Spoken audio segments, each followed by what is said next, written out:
कसे काय मित्रांनो, आता मच्छी आणली आहे,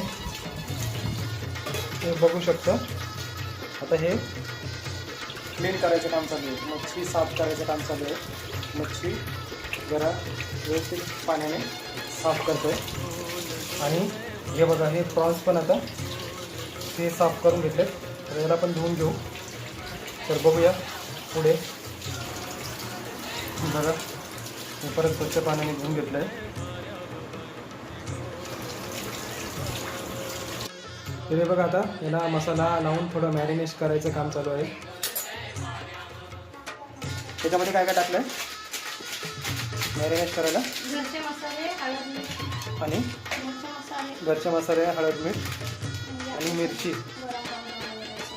ओके. हे बघा, आता हे मॅरिनेट करून झालं आहे. त्याला सगळे मसाले वगैरे लावलेत. आता हे मच्छीला मॅरिनेट करतो आहे. हे बघा, आता हा फिश करीसाठी एक मसाला आणलेला आहे, प्लस हे प्रॉन्ससाठी पण दुसरा मसाला आहे. हे बघा, आता मॅरिनेट झालं आहे पूर्ण. आता याला थोड्या टायमासाठी आपण फ्रीजमध्ये ठेवू. ओके. तर आता थोड्या टायमाने आपण परत भेटू पुढच्या व्हिडिओमध्ये फ्राय करताना. चला, बाय.